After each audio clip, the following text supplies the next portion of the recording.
day was set for April 23rd following a call for nominations. 8 people expressed interest. At the close of nominations, 4 people had filed nomination papers. These were Stephen Barry, Gil Dares, Daniel McIsaac, and David Tupper. A list of electors was obtained from Elections Nova Scotia. Duplicate names, names of deceased persons, etc. Have been removed out of, or who have moved out of town limits were identified and removed from the process of revising the list. Names of new voters were added in the list, including new residents and first-time voters. Other changes, including updating addresses of persons who have moved since their names were recorded on the list of electors. IntelliVote Systems, Inc. was selected to conduct the election by electronic vote. Council set the date for the opening of advance polls at 9 a.m. on May 11th. The advance poll ran continuously from 8 a.m. until 8 a.m. on May 18th, with regular voting commencing at 8 a.m. until 7 p.m. on the 18th.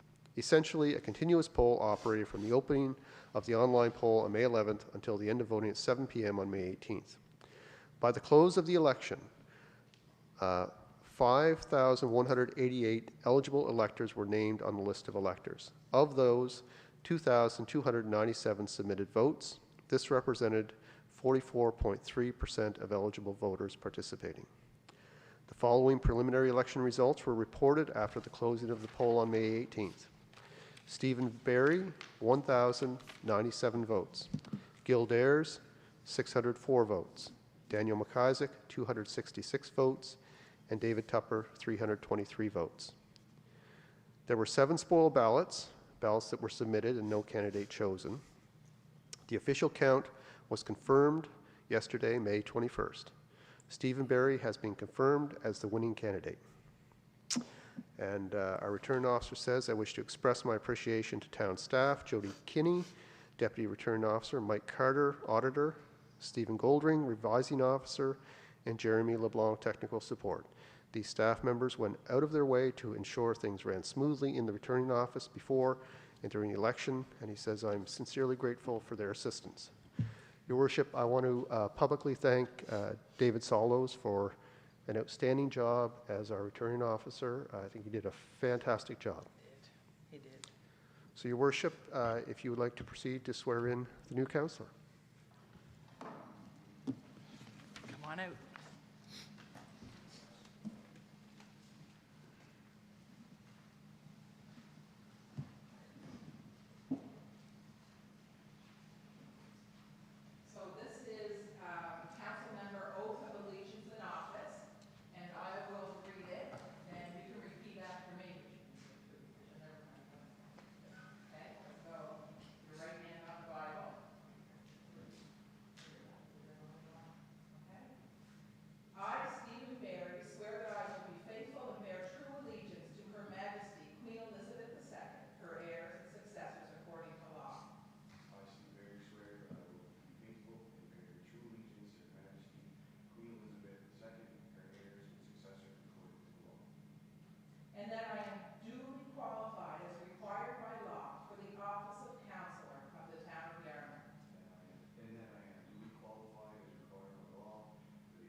that probably.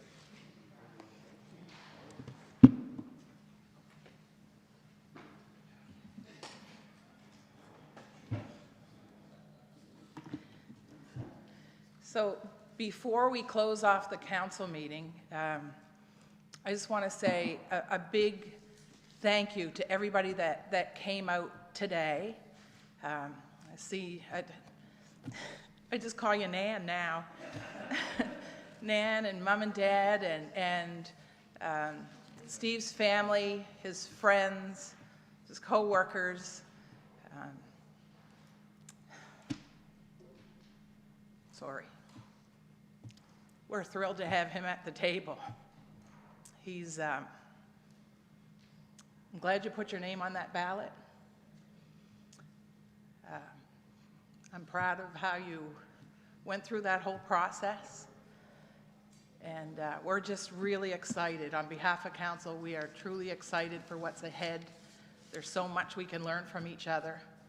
And I am looking forward to that. And if Nan's coming to the meetings and she needs tea instead of coffee, you just let us know. So, do you want to say something, Steve?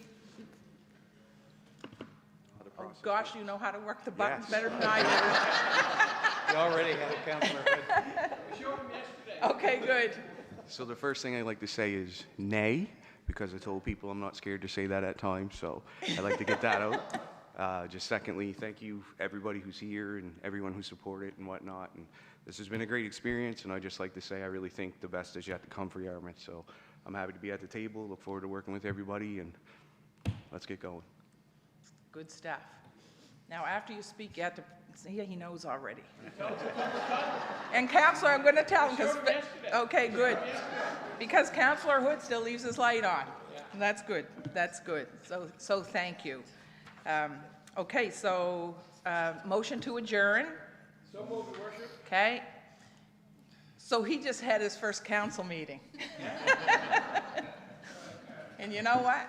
It doesn't get easier from here. Okay, so everyone's certainly welcome to stay for the second part, but I just want to, I guess I just want to say that it's a come and go kind of meeting, so I don't want you to think that if you need to be somewhere that you can't, it won't interrupt anything if you need to leave. There's coffee and cookies down back, because we already ate the cake that Steve brought in yesterday. It doesn't last long at Town Hall. So this next meeting is the Committee of the Whole, and once a month we have a council meeting, once a month we have Committee of the Whole. And at Committee of the Whole, although people genuinely or generally think that at the council meeting is where you have all your really in-depth discussions, that's not usually the case. So once a month we have a Committee of the Whole meeting, and everything is on the agenda, and we have our discussions, we hash things out, and then in the next 2 weeks, the reason we do Committee of the Whole is because you basically have 2 weeks if you want to get more information on the things that we've discussed. And so this council doesn't rush into decisions. If we made all our decisions at council, we may be sorry 24 hours later. So this way we can get more information and ask more questions.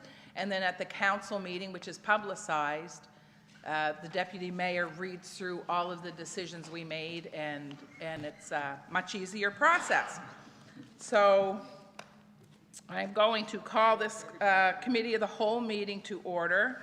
A record of attendance, please. And I do have regrets from Councillor Hood.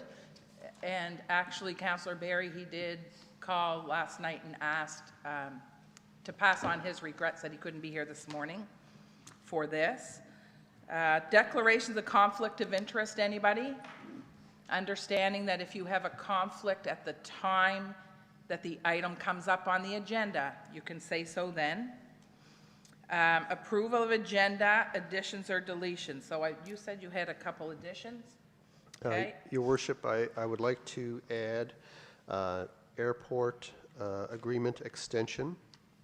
Okay, so I'm going to put that under 10A, Airport Agreement Extension. Yep, so there's a request for a decision on the table, and I also have a presentation, I hope a fairly brief presentation to update council on our progress on strategic priorities, which I can either do later on the agenda or with my CAO report, whatever's your pleasure. So how about the CAO report? Do you want to do it then? Okay, so under 7A CAO report, we'll have a presentation. Any other additions? Anyone? Okay, I need a motion to approve the agenda with the additions.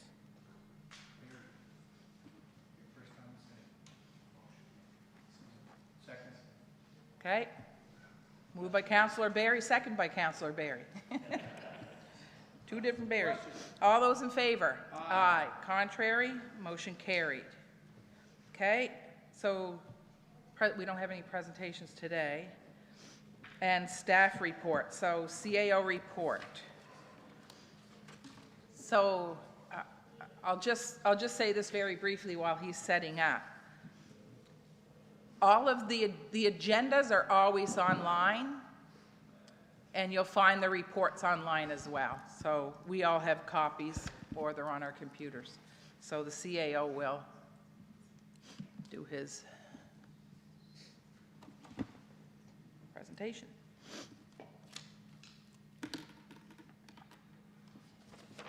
Thank you. So, Your Worship, just a point of clarification is this presentation will go online after the meeting. Yep. It is not yet online, so Good. Yep. Anybody looking to review it later, that's where Perfect. it'll be. Thank you. Okay, so back in January, can you hear me? A little bit, yeah. Okay, back in January, council met with the assistance of a facilitator, Gordon McIntosh, to establish some strategic priorities for council, but also for senior staff.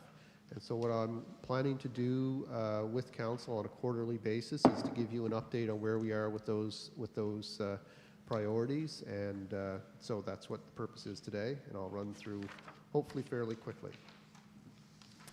So on the council top five, the first thing we had was the airport future and establishing a level of service. So it was the consensus of the owners that we'll be working towards a one runway operation, and that the level of operation will be a 301 certified airport. And what that essentially means is that we are relieved of a great deal of infrastructure requirements that would cost us in the millions of dollars that we frankly don't have the infrastructure funding for to proceed with. So 301 allows the airport to operate much the same as it has for many years, with the exception of less in terms of security requirements, less in terms of infrastructure requirements. The one caveat is that you cannot operate a scheduled passenger service at a 301 airport, and we would not have been able to offer a scheduled passenger service even if we had attempted to maintain the 302 levels of airport certification, because frankly the investment was necessary and the funds weren't available. Waterfront Management, we talked about reviewing the mandate of the Waterfront Development Corporation and potentially moving to an advisory committee. That we've discussed with the board. They're a little uneasy with the structural change, but not with the mandate change. And so what I'm committing to here is by July to have a draft mandate for the Waterfront Development Corporation as an advisory body to council. And that I will bring to you and I'll bring to the board, and hopefully we can arrive at a consensus on what that should look like. The MPS amendments for the waterfront, we had hoped to have that completed by April. I think that was very ambitious. Planning changes, whether it's in the land use bylaw or in the municipal planning strategy, typically should have quite a bit of consultation with affected stakeholders, and that in fact has taken hold with this process. So we're hopeful that late July, early August, we'll have those amendments complete to the point that the concerned stakeholders will have been heard, and any changes to the draft will be made and come through the process with the PAC. So housing, there are MPS amendments that we had hoped to undertake and maybe have in place by June. Our planner is on a temporary leave, as council is aware, and so I'm proposing to put that whole item into the next folder. In other words, we won't be active on that file until the planners return. Or, as an alternate, we have a position open right now for a term planner, someone to come in the interim, and if we're able to fill that position and the person is not overwhelmed with the regular applications for amendments, we may start to activate this, but I'll update council at that time. And finally, the Mariner Center expansion. We had put on here the process agreement that would involve funding and for both operation and capital.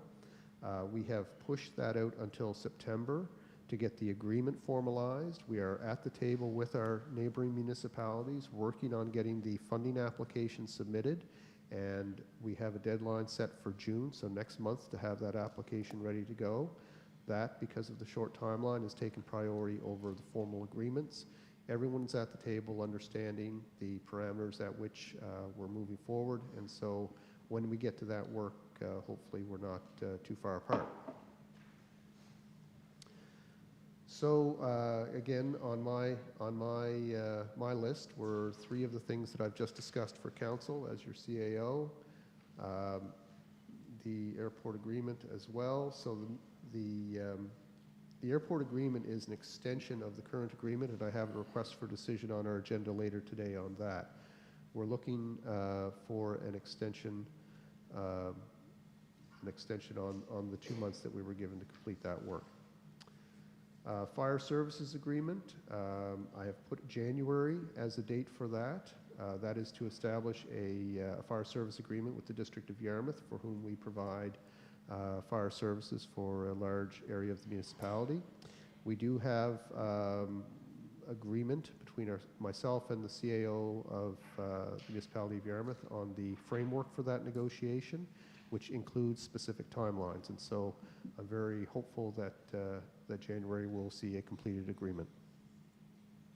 And REMO agreement, so that is the Regional Emergency Management Organization. We're looking to move from having an EMO organization for the town and municipality of Yarmouth and a separate organization for the District of Argyll.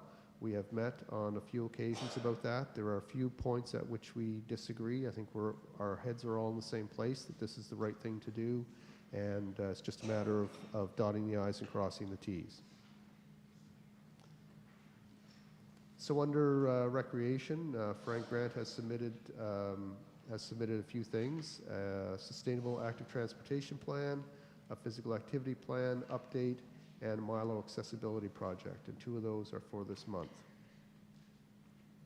Under finance, the business system review for May. So Director of Finance reports that he's working with BMO and replaced daily faxes with electronic files for payments. So every morning we come into the office. Here's not something you would necessarily see, but there's a stack of faxes on the machine that then need to be processed by staff.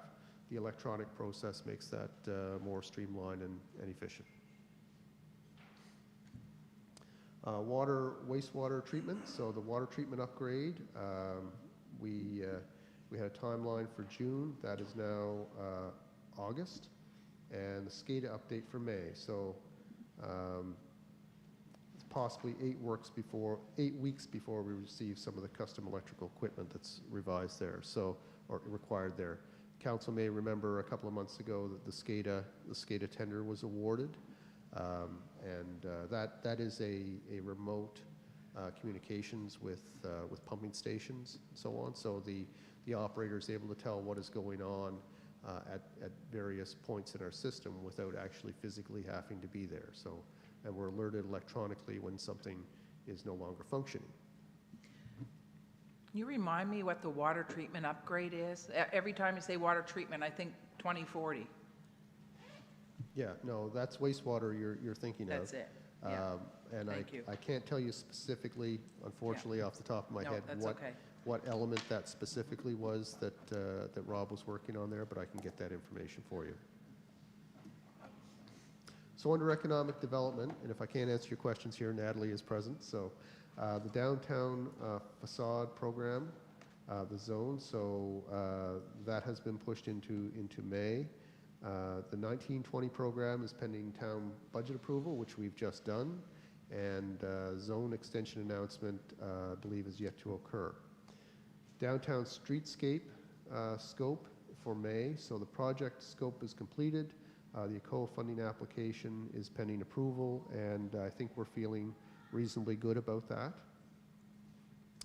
The community energy plan, we've pushed that to February 2020, leveraging the Western Regional Enterprise Network Energy Project and the town CEP terms of reference or regional collaboration. The accessibility plan, so we're all aware that the new Accessibility Act is in effect, and so the accessibility guide is expected late summer 2019. So every municipality will be required, I believe the timeline is 18 months to prepare an accessibility plan, and then we have 10 years to implement the plan to make the community completely accessible, and it's not just for physical access, but also for people who have other challenges, whether it's sight or hearing and so on. Yeah. So under planning, the MPS amendments, again, I put August here, it's July or August. The housing MPS amendments will be deferred. And so the Stars Road redevelopment design was work, if you recall, that we were going to do kind of in collaboration with the Chamber of Commerce, but the ball is really in their court. They're going to carry out the consultations and bring the information to us, and we'll work with the feedback that they receive to maybe work with our planning documents and think about programs to incentivize that kind of, I guess, aesthetic enhancements to Stars Road. Under operations, the compost facility assessment. So the consultant is reviewing documents and should have a preliminary report by the end of July this year. If you recall, we were kind of at a situation where we know that our operation could be more efficient, needs to be more efficient in moving finished product.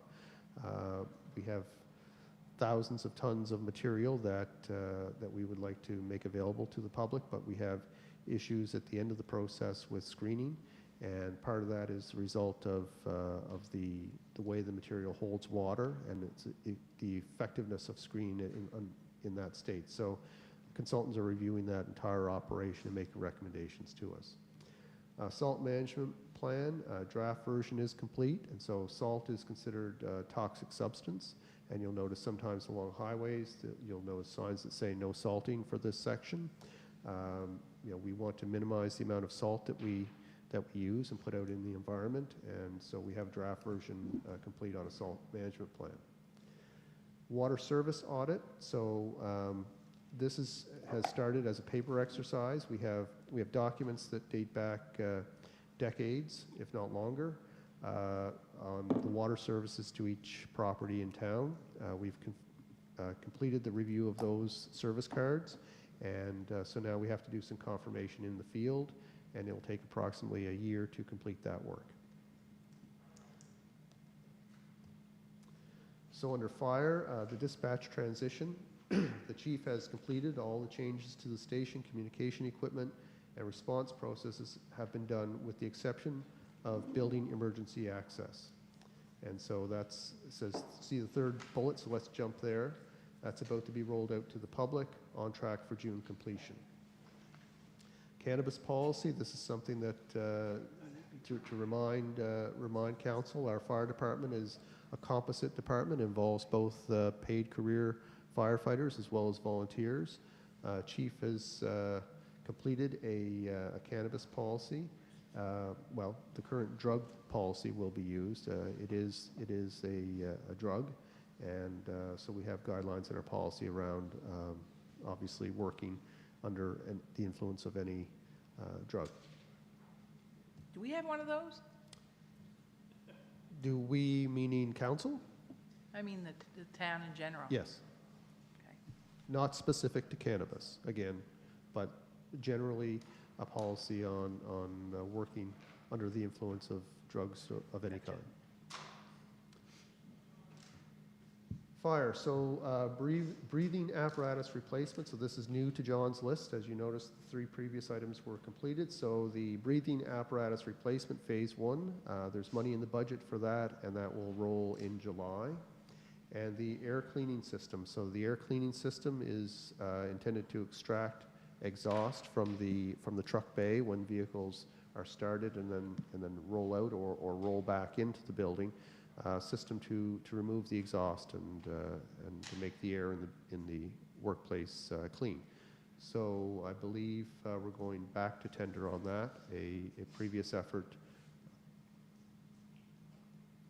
I'm going to pause there because I'm starting to second guess what I was about to say. So that is August. And that's it. That's it for the update. Open to any questions, and I have the support of several of the staff with me today, so if there are questions on any of those items, happy to answer. Anybody?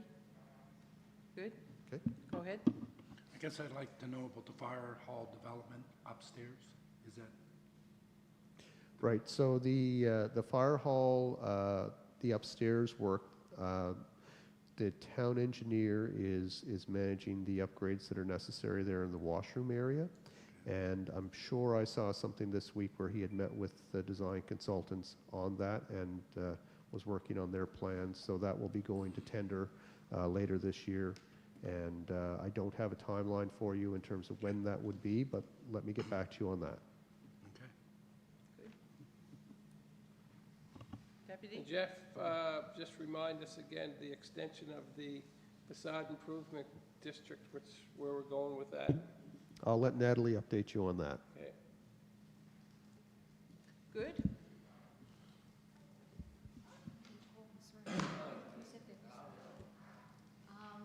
I'm sorry, Deputy, can you repeat the question? Just the section that we're expanding to with the facade improvement. So the expansion that was requested would be on Water Street as we enter in from Victoria Street and. From what street? Sorry, Oh, Vancouver. Oh, okay, Vancouver gotcha. to Water. So, Yeah. so those industrial areas, as you're coming into the downtown core, it could also be when we come off of Parade on, Pleasant from Stars. So any of those industrial zones on those secondary artery roads coming into the downtown would be part of that extension. What about, thank you, Natalie, what about they talked about the Stars Road and getting the landowners and the business owners involved out on the Stars Road area with the Chamber of Commerce. You're going to be involved in that at all?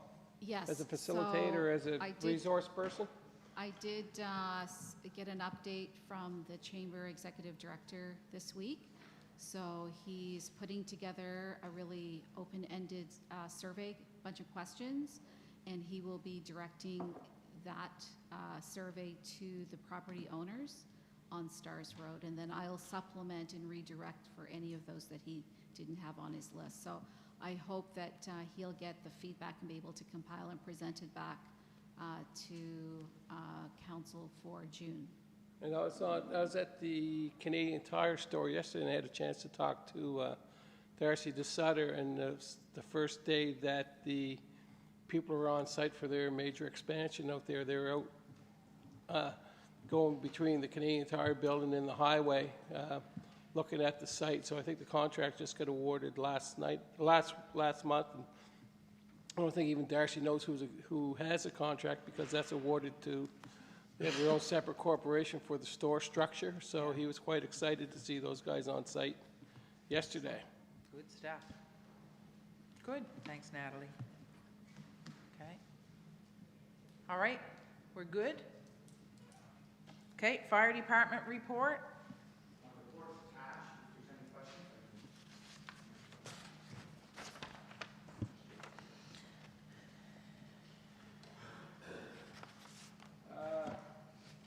Sorry there, Deputy. Go ahead. Yeah, thank you, Your Worship. What about Chief, what about a little overview of last night's fire?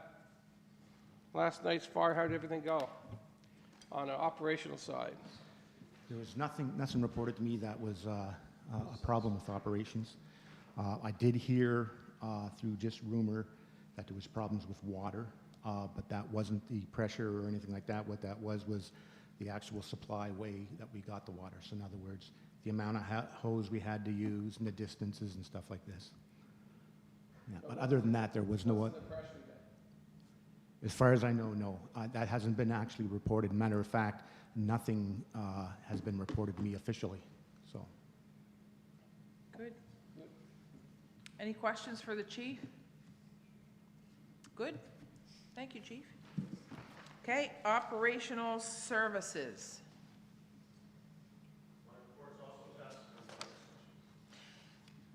So I just. Very diligent report. I know, right? Yeah, no, seriously, because I get a lot of notes, and we chatted briefly yesterday. So basically, is it today that we open the tenders? Or was it yesterday? Yes, for the sidewalk and Okay. paving, yeah. Yeah. So there are things beyond the scope of Public Works as well that we hire to come in and do some of the work. And plus, we have to go to tender on some of these issues. So they were opened yesterday, and it's still not paving season, Correct, yeah. right? Paving season typically begins mid-June. Yeah, and there's a reason for that, like the weather Yeah. and all those things. So we're not ignoring anything. No, It's no. just, and as fast as, it's funny, because I saw like you filled a couple, but then 2 days later, they're empty. Yeah. So Public Works goes as hard and as fast as they can on the potholes, the paving, all those pieces, but everything has to fall into place. So, good, thank you. How's the bus? How's the transit, Chad? Good, no complaints. Numbers are Numbers are good. Yeah, numbers are good. Numbers are continuing the trend from year to Good. year, trend up, yeah. good, and I understand that we sold the van. Yep, yep.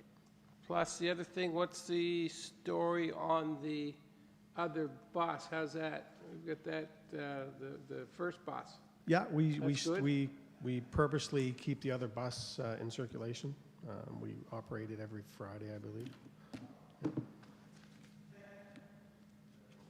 Go ahead. Thank you, Your Worship.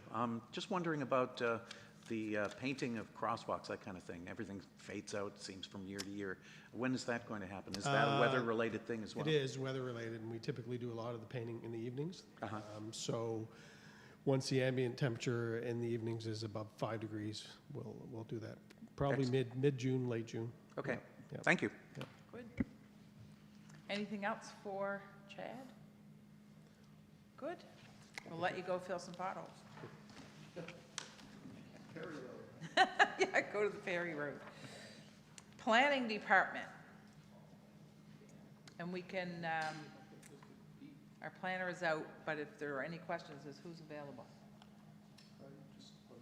Yeah, if anyone has planning questions, ask our CAO. Asset Management Infrastructure Renewal Report. Anything there? We good?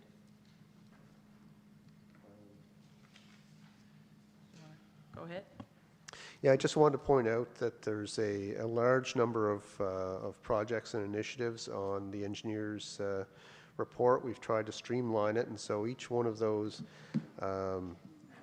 line items actually represents, in many cases, a body of work. And so we try to just sort of let you know where each project is in the process, what the potential completion is for this particular phase. Excuse me. And a few words in terms of a general description of where we are. And so, have a look at that report, and if you have feedback in terms of the style of the report, we're happy to take that. And if you have any specific questions about the projects, Charles is out of town actually meeting with one of our consultants today, but he's available most days to answer questions. Good. Finance, Jerry, we got money? Yeah. We're only a month and a half in, so yeah, we still have some money. No, the only update is just to let you know that you'll see some auditors roaming around the halls here in the next couple of weeks. They'll be physically in our office June 3rd. They'll start. They'll do Mariner Center June 10th. They'll be doing the Waste Park, and then it's early in July they'll be in to start the audit for the town and water utility. Good. Any questions for Jerry? Yarmouth Recreation, so that report is attached. I don't see Frank, but the report's attached. Any questions there? You can send a note to Frank or ask one of the members on the committee. Economic Development, Natalie. My report is attached if there's any questions, and I would just like to introduce someone to you after, if you have any questions. Okay, come on up. I'd like to introduce Tyler Doucette. He is a student intern from NSCC, and he's graduating this month from business administration. And during the 5 weeks that Tyler's been up in the planning economic development area, he's put together a draft film guide for the town. It's currently being circulated to various staff departments for review, and once we've gotten the feedback from that, then we'll bring it to council for final adoption. So this takes into consideration, what should the filmmaker consider, our bylaws, the application process, any fees. So I'd like to say thank you to Tyler for the awesome work that he's done so far. He's got another week with us. Did you say he's graduating this year? Yes. Good stuff. You having fun? Are you enjoying it? Oh, every day. Well, you're in school, Tyler. Okay. Good stuff. Any questions for Natalie? I see that, Natalie and I, we don't get to travel often together, but a couple times this month we did the Atlantic Immigration Summit, which was amazing. Very good. And the First Nations Municipal Regional Economic Development Forum, I learned a lot there as well on relations. Maybe between yourself, your worship, and Natalie, maybe 1 or 2 sentences or 3 sentences on the one in Antigonish might be interesting. Yeah. I think that the one in Antigonish was their First Nations community with the municipality of Antigonish, and their story about how they came together and how it's basically built on relationships, which is what I always say. It's about building relationships, understanding each other. The panels were amazing. We got to do a lot of group work, and I mean, I just learned a lot about both sides and coming together and getting that work done, because the bottom line is we can't do it alone. And whether it's municipality of Yarmouth, Argyle, the town, AFN, we're all right here, and we need to do this together. So what did you? I think some interesting takeaways was one of the interesting points that one of the presenters brought up, is that the average age in our First Nation community is 28 years old. So that's half of the average age in most of our municipalities, which is for the town it's 49, and for the province it's 46. So when they look at that average age of 28 years old, then for them their needs are different and they're very accelerated. So they're looking at schools, they're looking at services, they're looking at employment, they're looking at careers. So they are extremely active around the province, around the country, trying to make sure that they build the capacity for their growing population.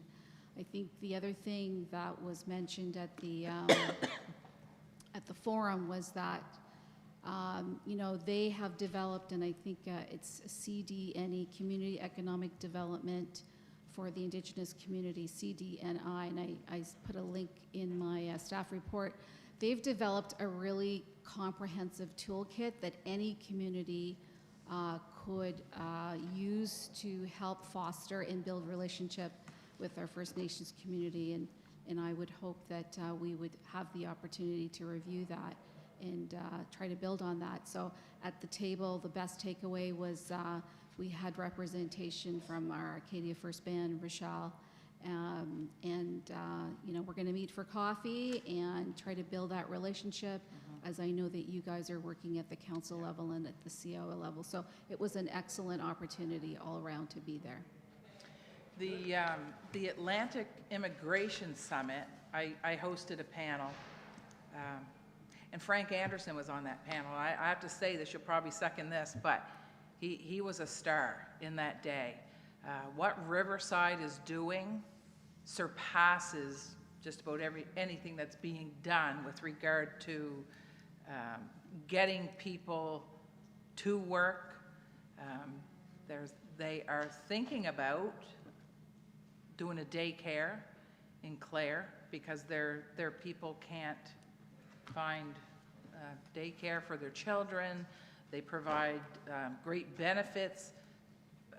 The bus service that picks you up at your door and drops you back off at your door, it's amazing. But it's those things that we have to do if we're going to have employees in these buildings. So it was a really good day as well. Yeah, I would love to add to that, Your Worship.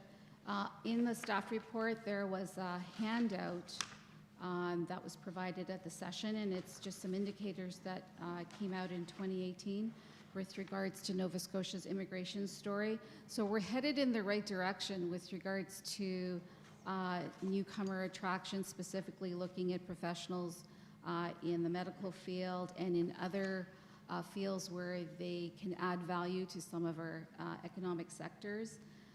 Just to mention, the Western Regional Enterprise Network, they have put in an application for funding for a local implementation strategy, local immigration implementation strategy, and that would bridge the gap from the Atlantic Immigration Program, which is employers to potential employees working for a specific employer.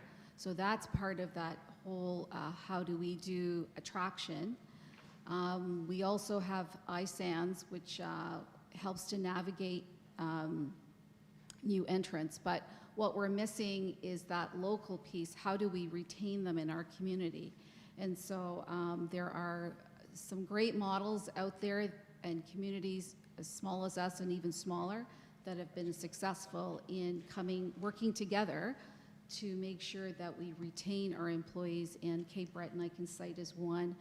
There's another one out in Manitoba who's done an exceptional job of doing not only immigration attraction, but how do we retain our newcomers to our community. So those are some great examples that you can take a look at, and I hope the Western Ren gets awarded that funding. Good stuff. Thank you, Natalie. Okay, we good? Business, okay, request for decision, 15 Willow. Go ahead, CAO. Thank you, Your Worship. If I can find my document here, we'll be off to the races.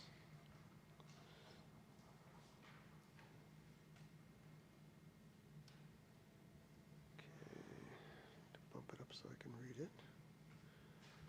So, Your Worship, we received formal notification that Public Services and Procurement Canada is in the process of disposing of a land and building at 15 Willow Street.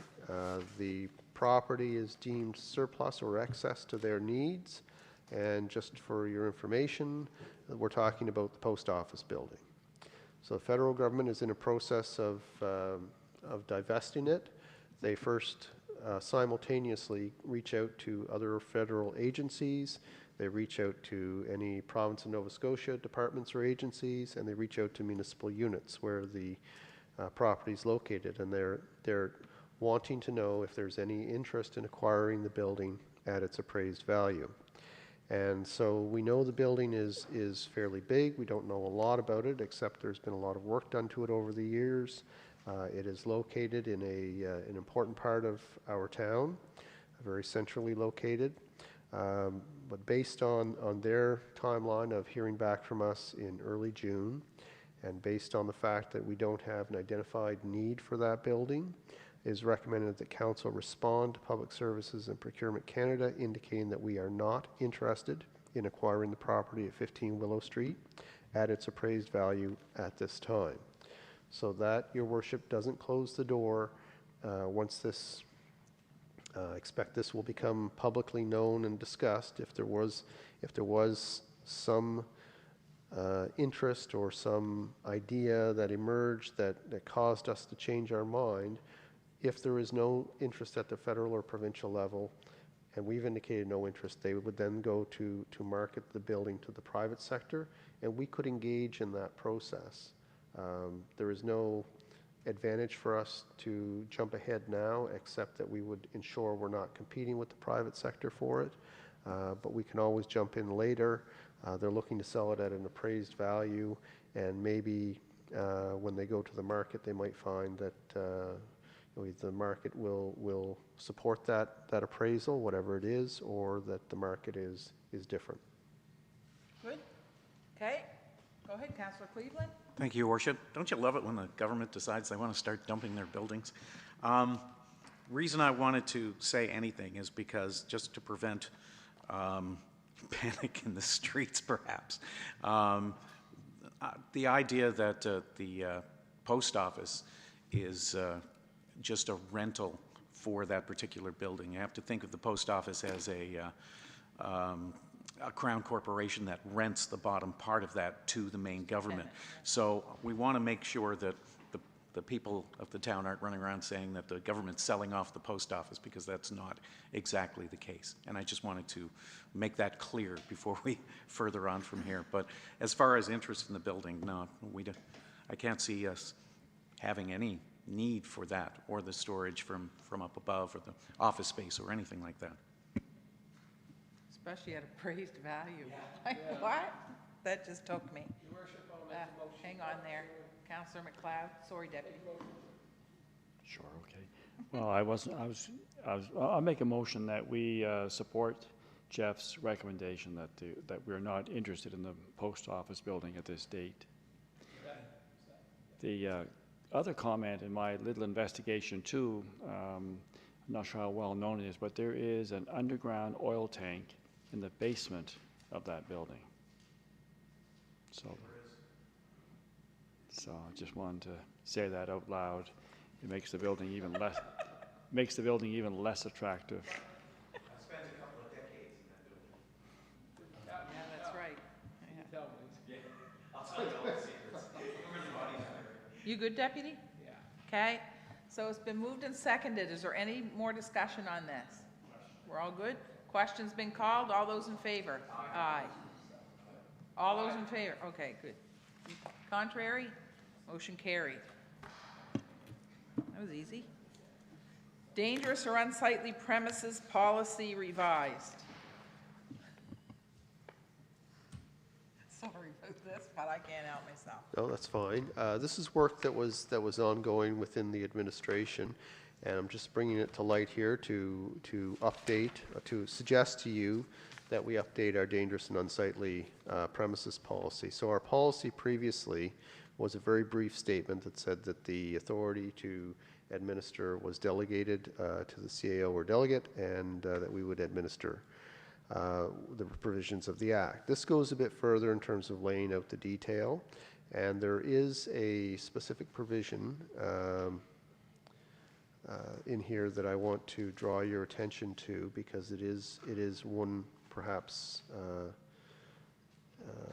important change. Thank you. So when we have situations where we have unsightly premises and where the town, where the where the work isn't undertaken by the property owner, the town has to step in and has to remove or remedy the situation.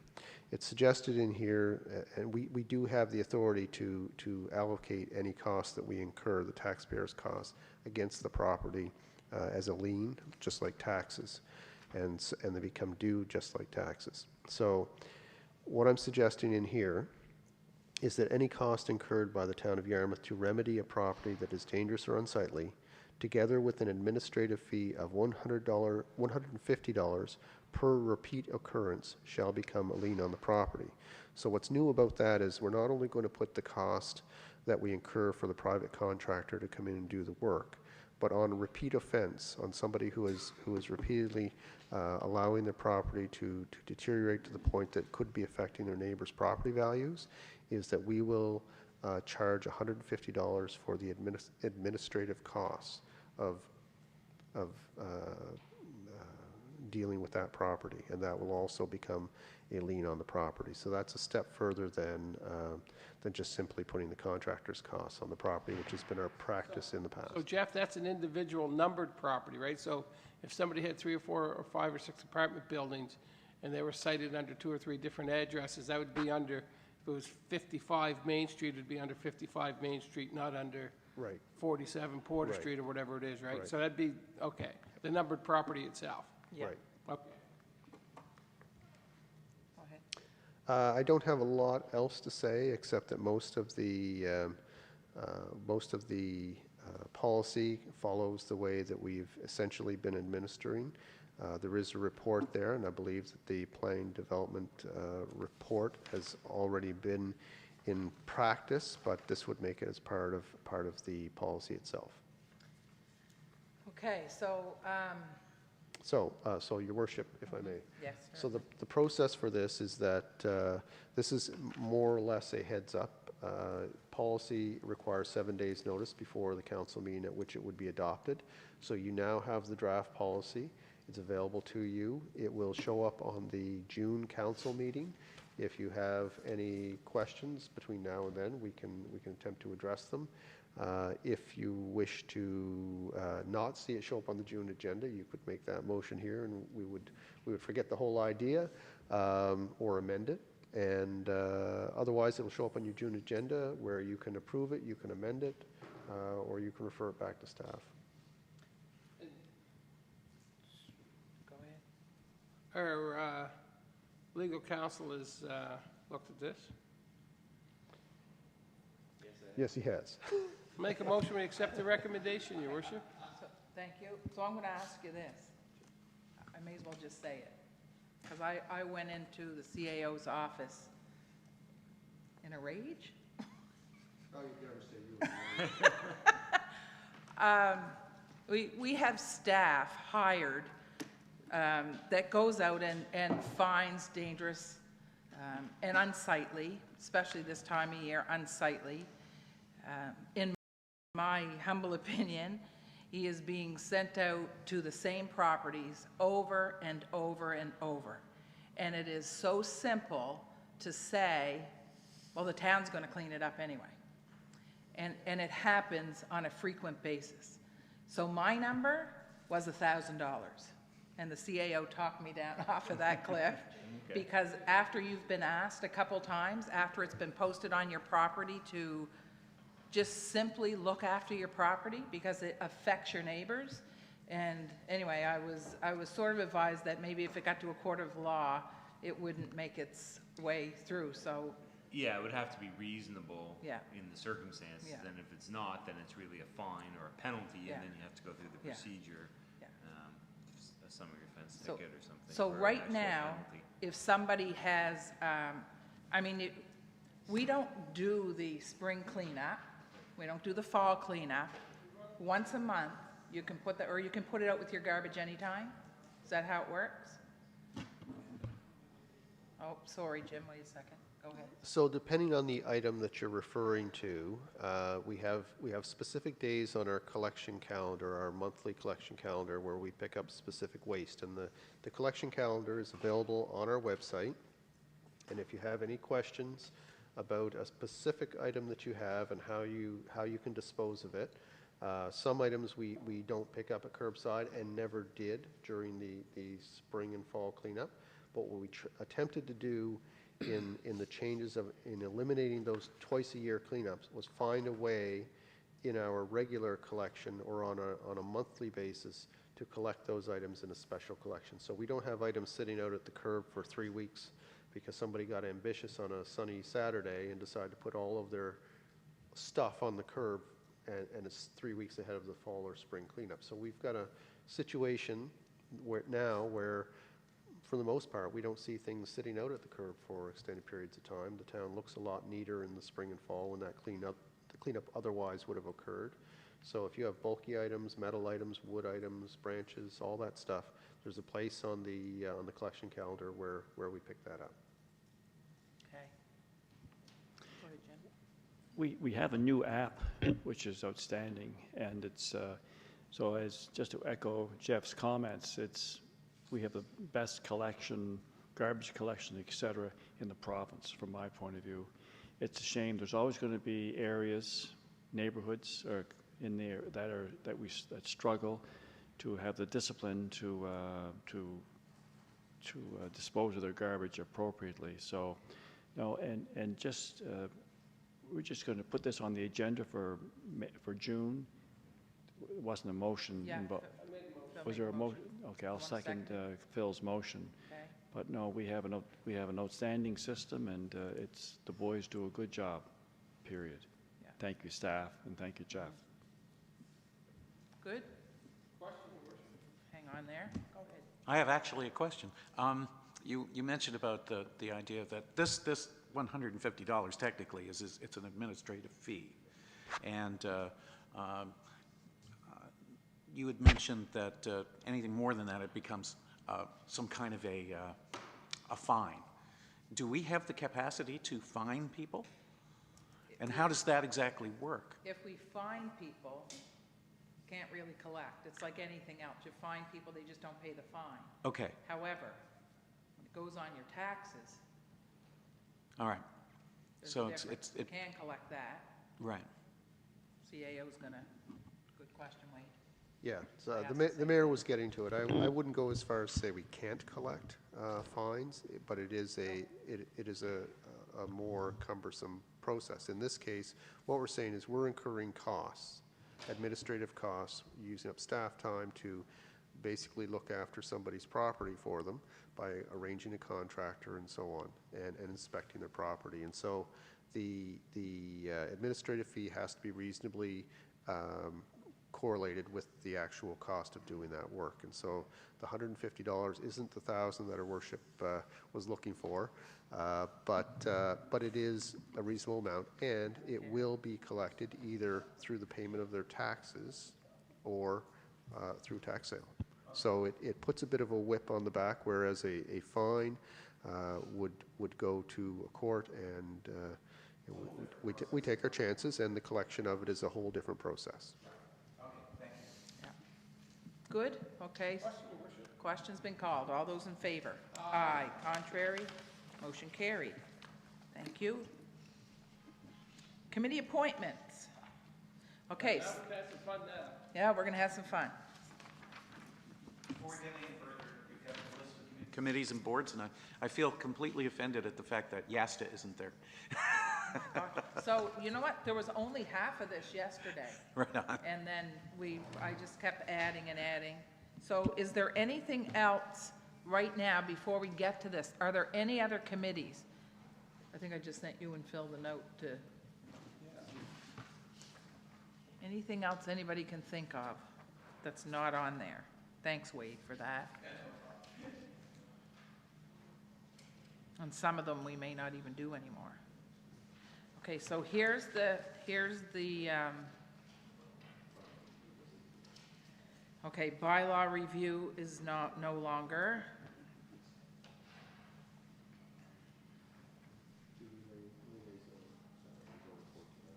Community liaison, is that? That was specific to an issue. Okay, gotcha. That's gone. All right, so I have a question here. Actually, it's going to be to, I don't know how I'm going to do this. Councillor Barry over here. Councillor Steve and Councillor Dawn. No, because they're two the same name. So that's right, Big, Big Barry and Little Barry. So, first question is, do we have to do all of these today? What are you going to say, Deputy? I probably, well, some you of them comfortable because doing like if I, it's the library, but it's actually the Western Counties Regional Library because the library is something completely different. But these appointments won't be until June, right? So if I don't get appointed back to the Western Counties Regional Library, I'm still on their audit committee until we change the council appointments in June, right? Okay. So, I think, I know we want to get Councillor Barry too involved. I know he wants to get involved. I think maybe, Your Worship, I know Councillor Hood wants to stay on his water utility chair. yeah. We have one other councillor on that. I served on that. We meet probably quarterly. I have no problem with that again, but I make a motion that we appoint Councillor Hood as chair of the Yarmouth Water Utility. Okay. And if anybody else wants to, So here's the deal.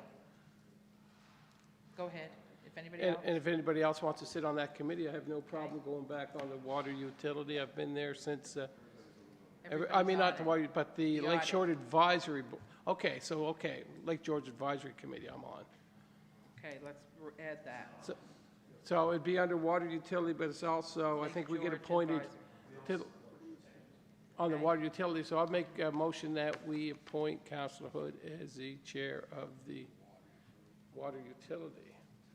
And it's the Lake George Watershed Advisory Committee that I'm a member of, Your Worship.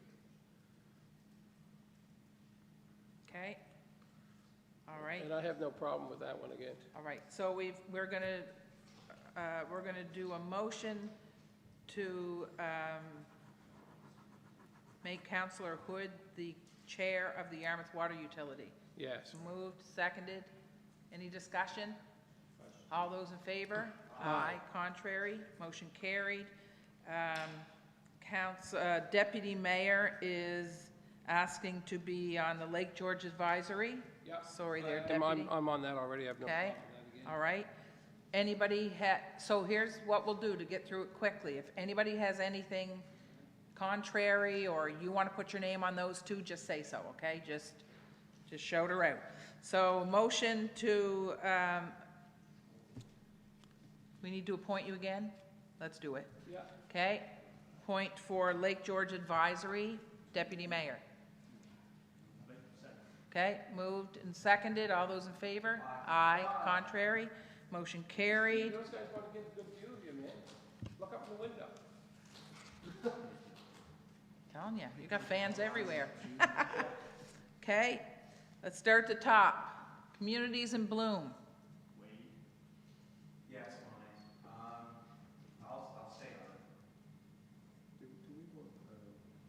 Go ahead, CAO. Phil also serves on committees. I was here with Cassie after Councilor Dennis Okay, passed away. Do you wish to continue? Yeah. okay, go ahead, CAO. Your Worship, I just considering Councillor Steve Barry's first committee of the whole meeting, maybe on each one, if we just want to say exactly what it is, so that for his benefit and maybe for the benefit of anybody watching, they understand what these committees or boards are. Right on. And so I just wanted to throw that in. Okay, thank you. I'd also have to know a little bit about when their meetings are, because, I mean, I don't want to commit to a meeting that's at 11, and I'm at work commitments. So I would have to know a little bit more. So that's why I was wondering, like, do we get a list of when things are, unless you already know. If you already know, then when's Communities in Bloom? 6:30. 6:30. Okay, Third, yeah. okay. Tuesdays. Yeah. Okay, so motion for Councillor Cleveland, Deputy Mayor, to stay on Communities in Bloom? Yeah. Moved, second. All those in favor? Aye. Contrary? Motion carried. Waterfront Development. So that is usually 5 o'clock? 5 o'clock once a month? Okay, okay. All right. So how many people do we need on that? So we should have done a matrix. Yeah. Okay. Who else is on it?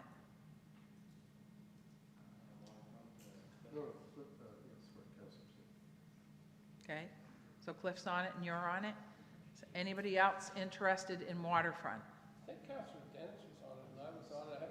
I think I only been to one meeting. I think that might be. We just need to? I have No idea. This is,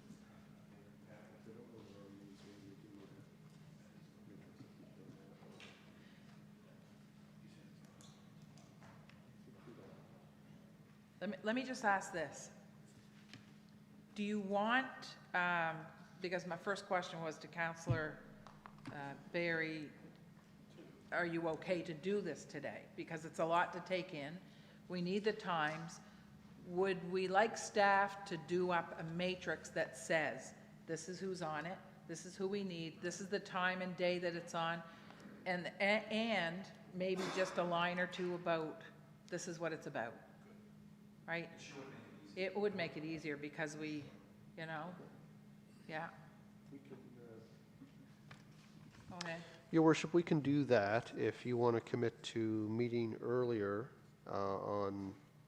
for the June council meeting. So like we had a committee of the whole a little bit earlier, 6:30 or 7, and then you go into the council meeting, you can affirm your committees. Does that work? Maybe, Your Worship, maybe we should withdraw, except for maybe the water utility, maybe the other ones, and then we'll see where they lay after that. Yep. We don't want an explosion of language, British Columbia coming back to haunt them. Okay, go ahead there. It Don. may be possible if there's some way of sending it out to us, if sending it out Oh, early yeah. a little Oh, yeah. bit. And that way Absolutely. there I can look at it and say yay or nay, or once I find out the times and Yeah. stuff, then you might, and you can always, as a counselor, you can always visit any one of these anyway, right? Yes, Once we know the Yes. times, we can get a little more engaged into it. Okay? absolutely. Good. And, Your Worship, There is maybe- one thing we need to do is, do we have to do that now, the What Mariners about Center? citizens' appointments, Your Worship?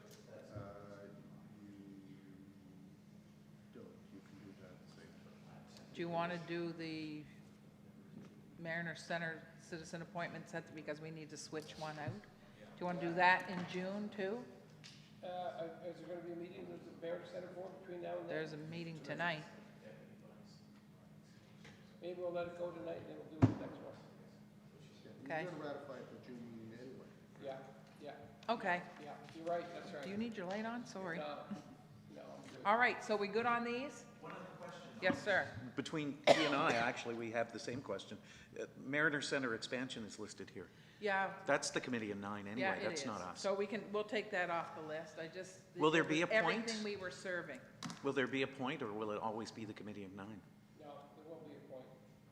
There will be a point, but it'll be a different, It'll be further down the road, and Further it'll be a down. whole different, Yeah. that'll be a steering committee as opposed to, yeah. Yeah. But you know what?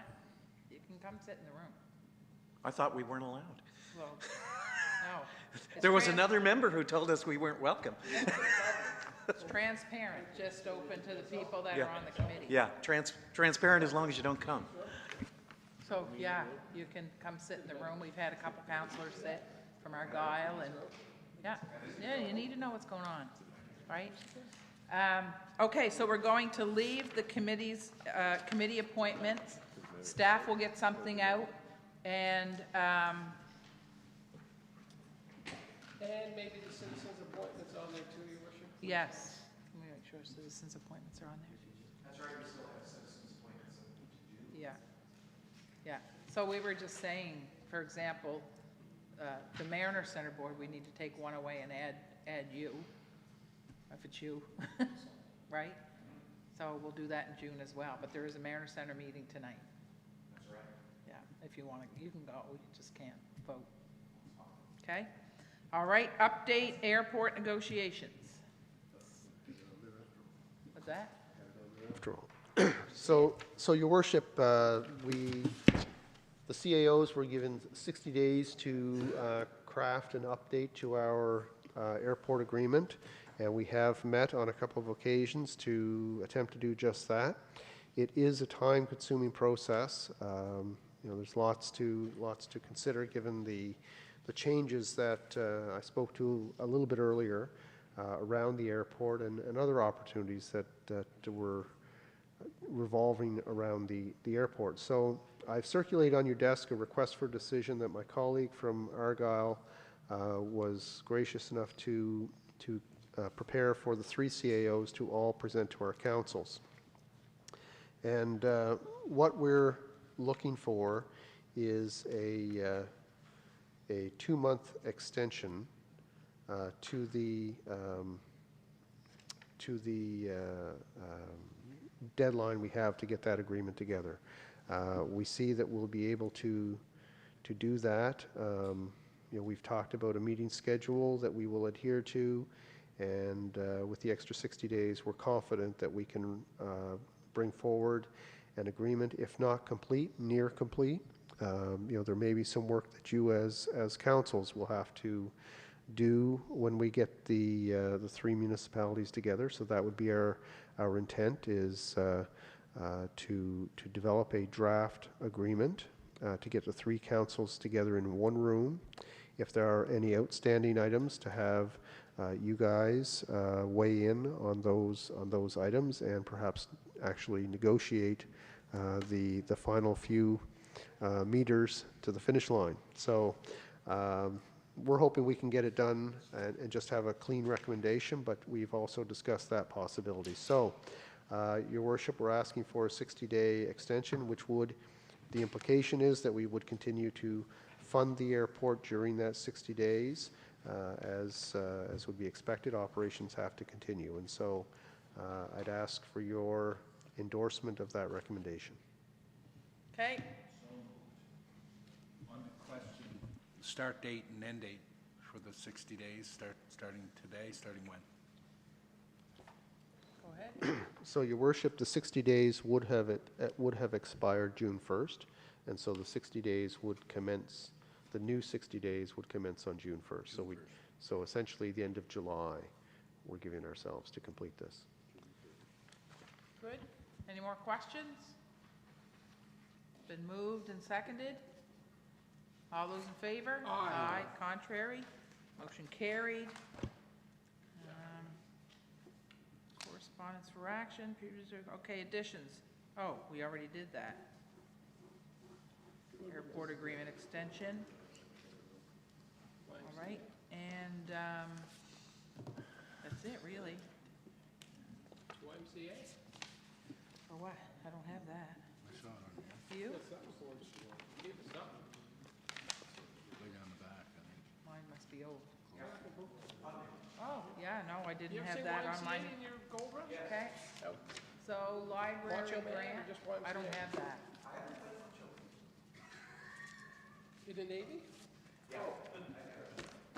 Okay, go ahead, CAO, because I don't have the So, attachment. no, sorry, Your Worship, there isn't an attachment. This is an update on situation we've been discussing for a couple of months related to our tax grants. So you'll recall that we were advised by the library that they were eligible for an exemption under the, I'm going to try and remember, Public Libraries and Institutes Act. We have asked PVSC to confirm that fact. They have not as yet, and so there are still taxes owing on the town books for the first installment of this current year. And so I'm bringing it to your attention because I would ask that you consider awarding a grant today to cover the interim taxes, because so this is an in and out. Essentially, it's a net zero.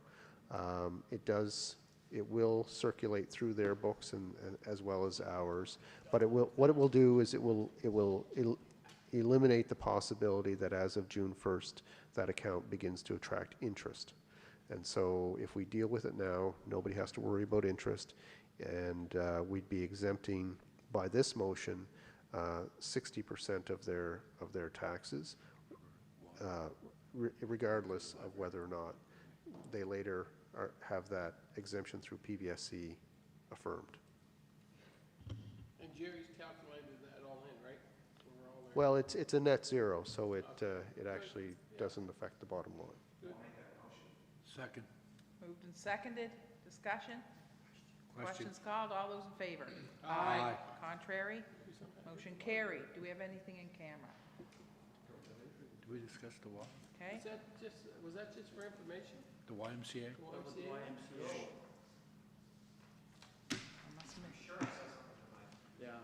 Oh, my gosh, yeah.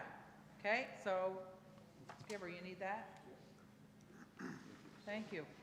I don't know how we didn't, That's why I asked him about the YMCA. oh, sorry, TL, go ahead. Okay.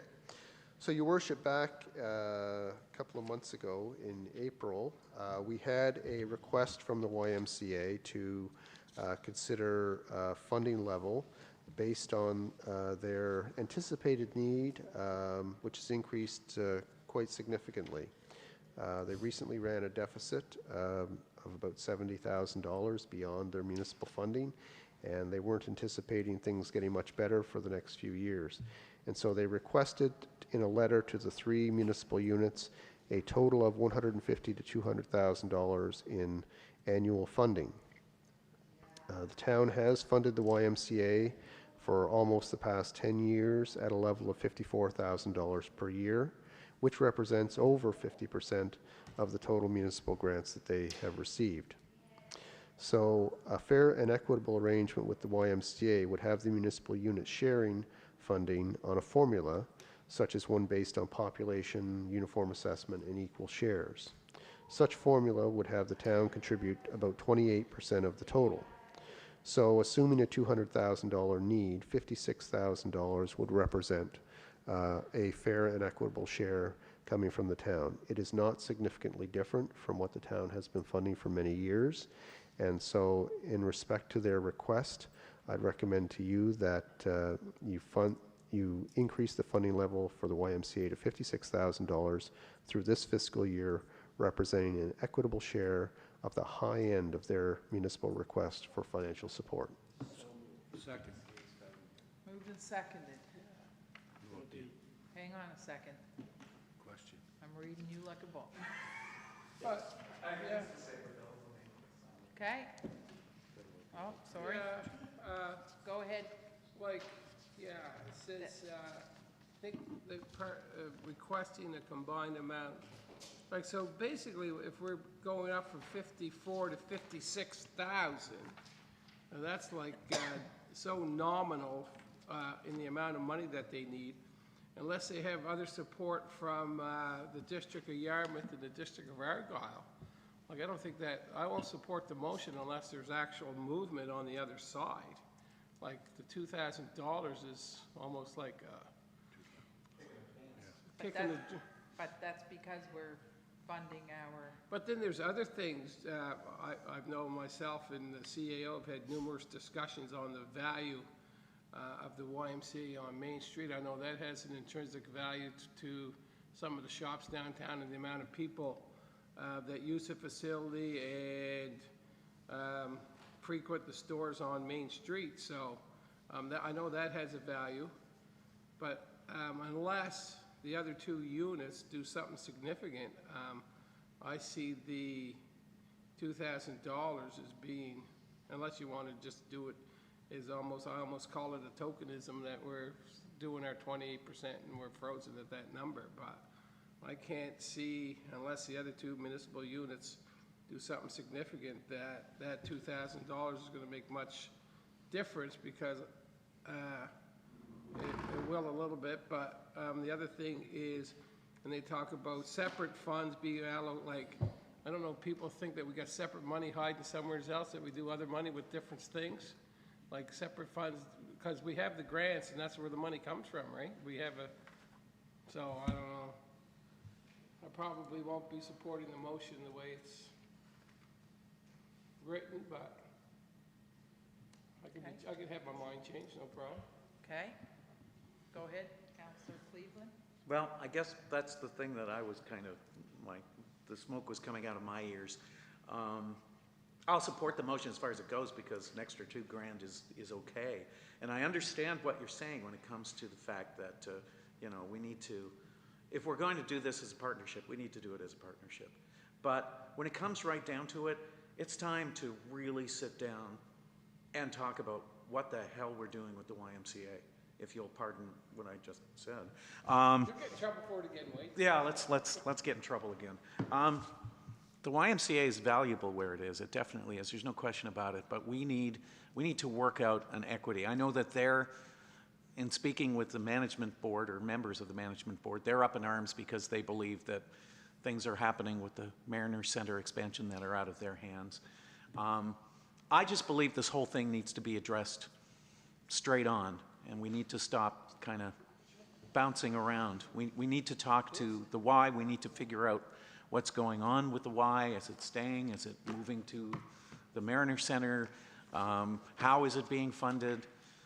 Bridge funding is by definition just all this is ultimately, is it not, Mr. CAO, just a kind of a Band-Aid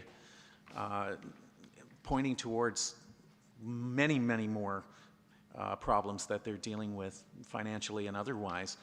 We really need to address this on a bigger scale with our municipal partners.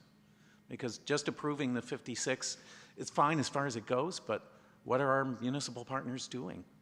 Are they going to support on the other end, or are we going to be left holding a bag of a promised support that isn't coming from any other area?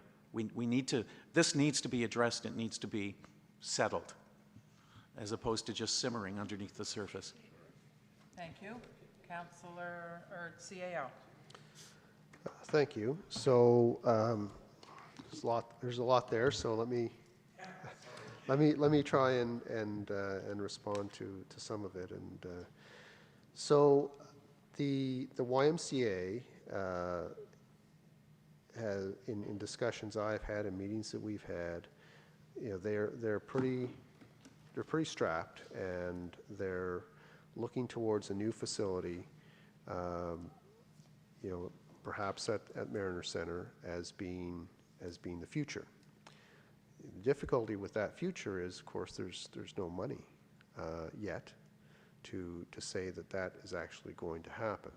We are doing our best to secure funding for some recreation facilities at Mariner Center, but we have also taken a conscientious position that the timeline for getting that application in is a matter of weeks, not months or years.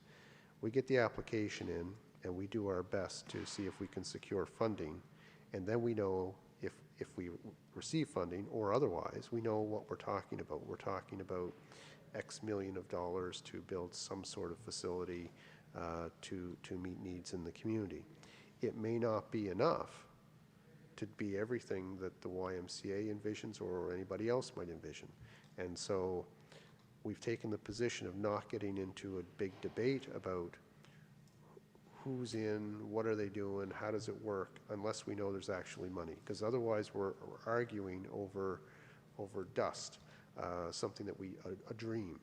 So let's find out if there's some reality to the dream, and then let's put our heads together and figure out the best way. Because frankly, if all you had the money to do were just an aquatic center, well, the YMCA has said, and I don't want to put words in their mouth or throw them back in their face, because that's not the intention, but they have said that they can't operate in 2 locations. I believe that they could. That's not ideal, but I believe they could if they had to.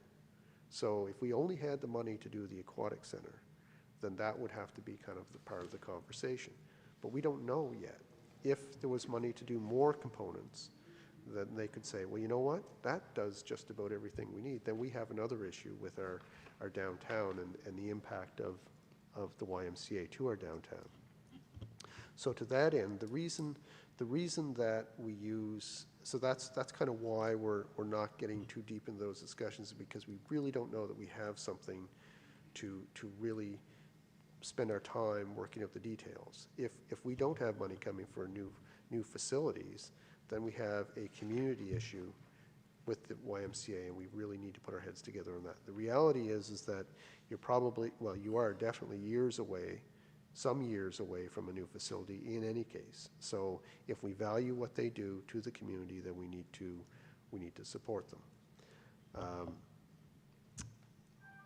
The impact downtown, and the reason that I like the population and uniform assessment model for funding, is it takes into account both the impact of a YMCA or a Mariner Center or any other joint project. It takes into account the value of that asset, where it is, and how it brings people to want to live closer to it.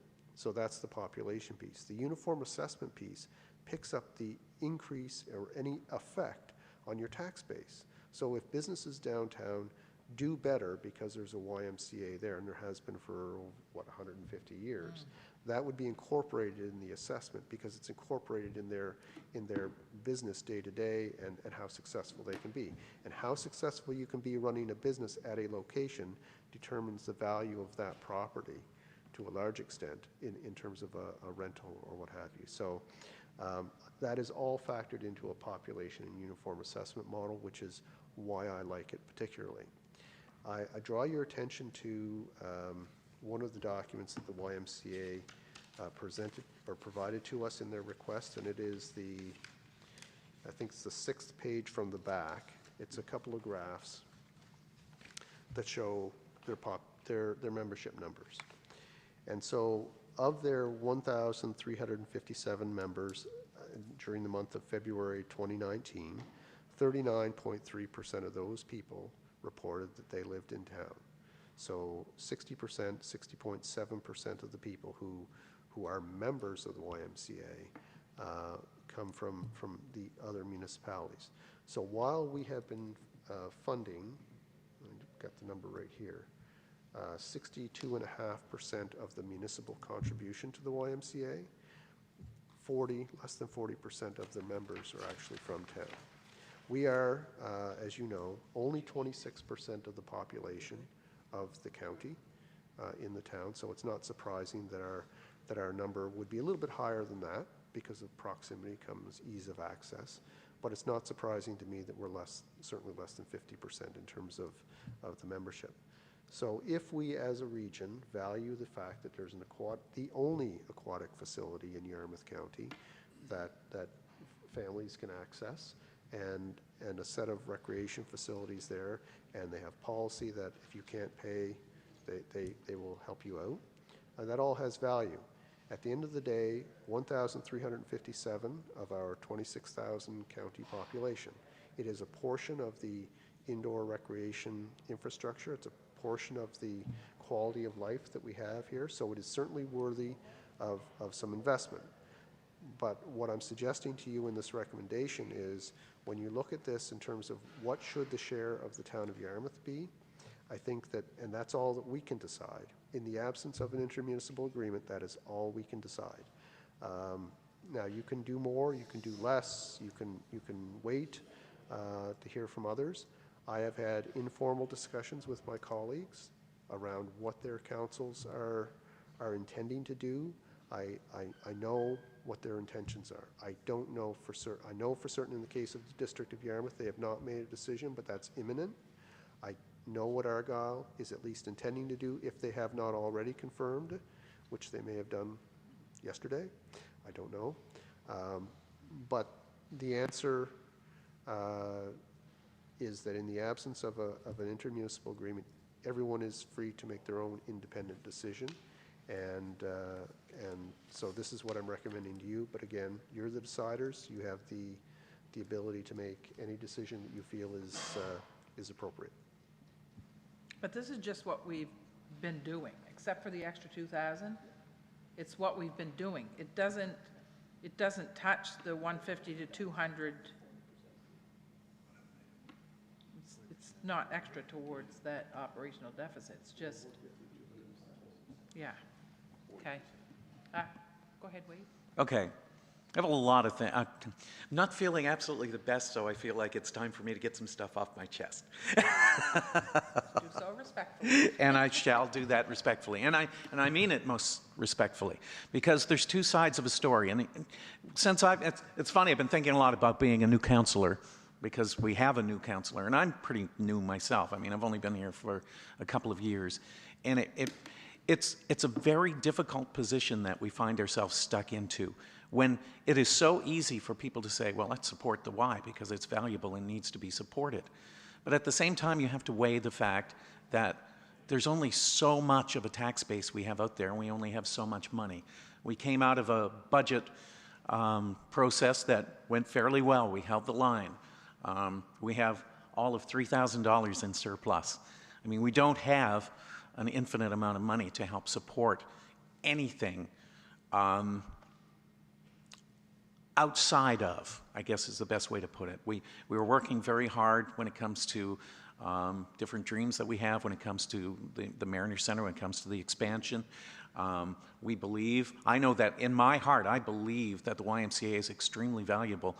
I also believe that it's extremely valuable in the downtown. And sometimes that always gives me a little bit of pause when you talk about the Mariner Center. And I know that there are many who are excited about a Mariner Center expansion, including myself. But I do fear about the loss of the Y at downtown. What happens is, of course, and our CIO is perfectly, extremely right. I don't know if you can be extremely right, but he's 100% right when it comes to the fact that when it comes to population division, I mean, we are bearing a lion's share of support for, in many cases, places that are being supported or have members that are mostly in the municipality. So we do need their support in order for this to pull off. The other thing is, when it comes to the YMCA, perhaps we should, and this is outside of council, I think I'm more speaking to the YMCA themselves, but I think the YMCA needs to understand that we all are trying our best to support, and even though that they are in need, perhaps it's time, and I mean this most respectfully. I want to make sure that this is not taken out of context. But perhaps it's time for the members and the organization of the YMCA to step up as well.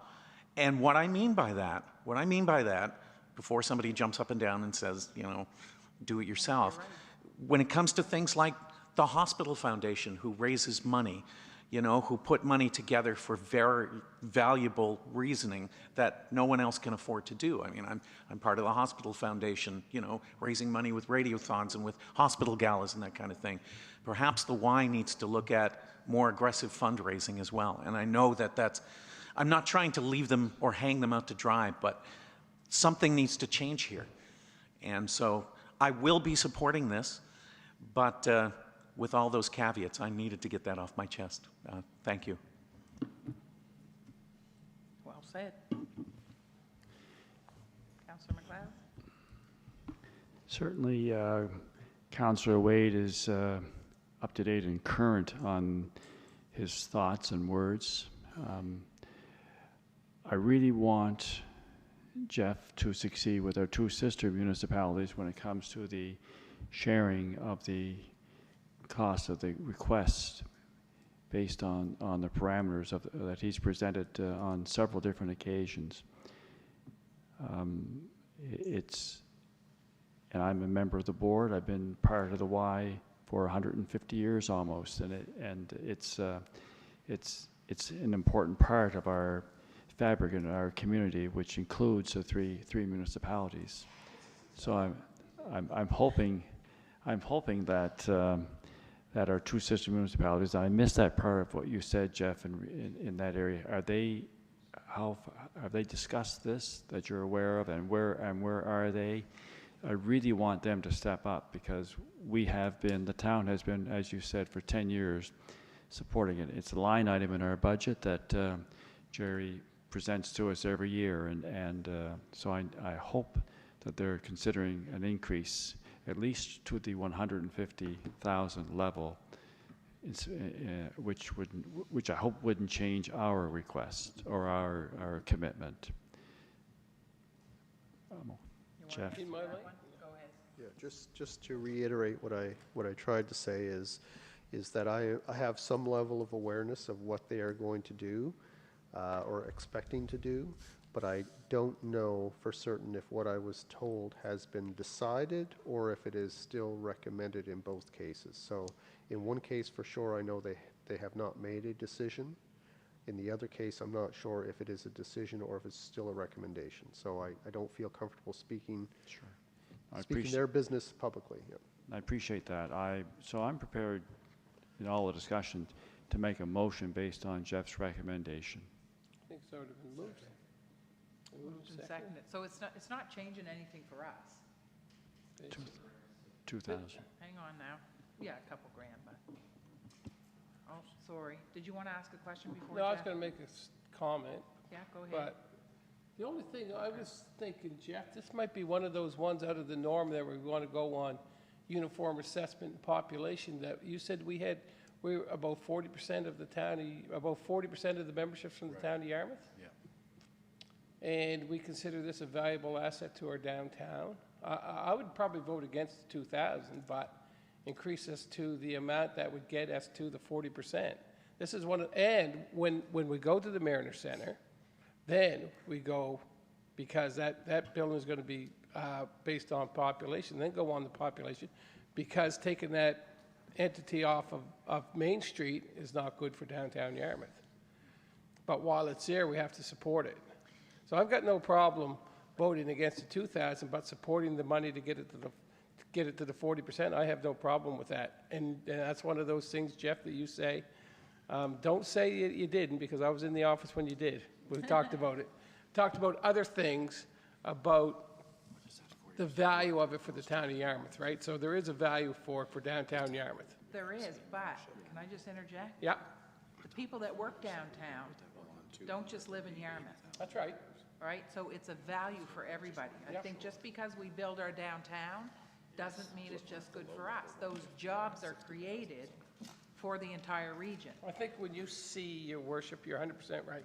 And I think you see when that facility happens out on Stars Road, that you will see those numbers shift, that the largest amount of the population, the town of Yarmouth will be third in population for the people that use that Well, facility. right now at the Mariner Center, what's It the- is, well, what's the number minor for hockey's hockey? 150, minor hockey's 150, 150, 40, or just about 50 for the town of Yarmouth, so. It's 14%. What's Isn't it? 50%? Is it? 14% Yeah. of the people that are in minor hockey at the Mariner Center are from the town. It doesn't make any difference what we do today with this amount that No. we vote, that they're gonna come back with some concerns from the YMCA. Yeah. Doesn't make any difference what we do. And it doesn't make any difference what they do out in the municipality unless they come up to the numbers that we're at. They're gonna be back here in the next month or a couple months, guaranteed. But the premise is that these numbers reflect who we are as a municipality. Yes. Uniform assessment, population, all those pieces. I think it's a solid number. Oh, sorry, CAO, I didn't even forget. No, that's okay. I just wanted to point out something else, and that is that I used that formula basis on the maximum funding, so the 200,000, the high end of the request. So if they were funded municipally at the low end of the request at 150, we would be over a third at 56,000. So, Right. so it, I've used that formula, but I've assumed the high end. If I'd assumed the low end, right, then the number would actually go down. Well, we don't want to do that. And I want to say that council knows this, but I'm going to say it anyway, is that I understand the value of the YMCA to downtown, and that is a big issue. We've talked about it around this table for many years now, several years, as we've talked about downtown revitalization and that particular establishment and what it would mean if it were no longer there. So, this is meant to be a supportive recommendation, but a supportive at a reasonable level. But again, that is your call. I think all of our municipal partners need to recognize that the YMCA does provide a valuable service to all of us and need to step up to an appropriate level. And if that level, doesn't still cut it, then we have a three-way conversation. But right now, at contributing, what was the number I said, 64% of the total on the backs of 26% of the population, not right. it's a little out of balance. And so when we see a little better balance there, then we can also look at the top number or the bottom number, depending on how you look at it. What is the grand total, and is it sufficient for the Y? You talked me into it. Councillor, hold Okay, it, Councillor Barry. I'll be supporting the motion, but I would like to know what we did last year. What percentage? Did we pay 54. a third? We paid 64%. But it's the same number, it's 50. Okay, Yeah. just want to know our percentage, and I think Yeah. the public should know that we put 64% in last year. Okay, and it's just making it, even though our dollar number value's up, we're still at 64% over the last several years. Yeah. And now start trying to make a formula that works, that's reasonable and fair for our town's citizens. Yeah. So the number hasn't, all we're asking for is an extra $2,000, because we have for 10 years, it's been, for close to 10 years, it's been $54,000, right? Which represents that 62.4, yeah. Yeah. So, oh, sorry, are you good? Anybody else? Steve, you good? Okay. Questions called. All those in favor? Aye. Contrary? Motion carried. Good stuff. All right. Motion to adjourn. So moved, Your Worship. Okay.